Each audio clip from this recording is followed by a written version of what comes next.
आगे बढ़ेंगे। जम्मू कश्मीर के हीरानगर सेक्टर में पाकिस्तान की जानिब से तकरीबन 1 महीने से रुक रुक कर मुआहदे की खिलाफ वर्जी की जा रही है। रिहायशी इलाकों को मुस्तकिल निशाना बनाया जा रहा है, जिससे लोगों में दहशत का माहौल है। बीती रात पाकिस्तान ने रिहायशी इलाके को निशाना बनाया, जिससे इलाके को काफी नुकसान पहुंचा है।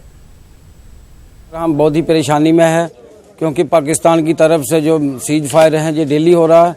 तो मान लो कि इन्होंने एक ऐसे बांध लगा रखी है। पाकिस्तान ने हमें इतना परेशान कर रखा है कि इसकी हद ही कोई नहीं है सर।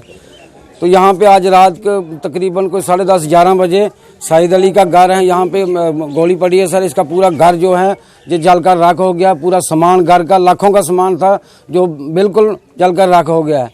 तो इसलिए हम प्रधानमंत्री जी से रिक्वेस्ट करते हैं। हिंदू समाज पार्टी के साबिक सदर कमलेश तिवारी के कत्ल मामले में आज अहले खाना से सीएम योगी मिले। ये मुलाकात सीएम हाउस में हुई। कमलेश तिवारी के अफराद खाना ने सीएम योगी के सामने 11 मांगे रखी। मुतासरा अहले खाना योगी आदित्यनाथ से लखनऊ में कमलेश तिवारी का मुजस्समा नस्ब कराने की मांग भी कर रहे हैं। वहीं खुर्शीद बाग का नाम बदलकर कमलेश बाग रखने की भी मांग की गई है। साथ ही मुलजिमीन पर सख्त कार्रवाई करने का भी मुतालबा किया गया है।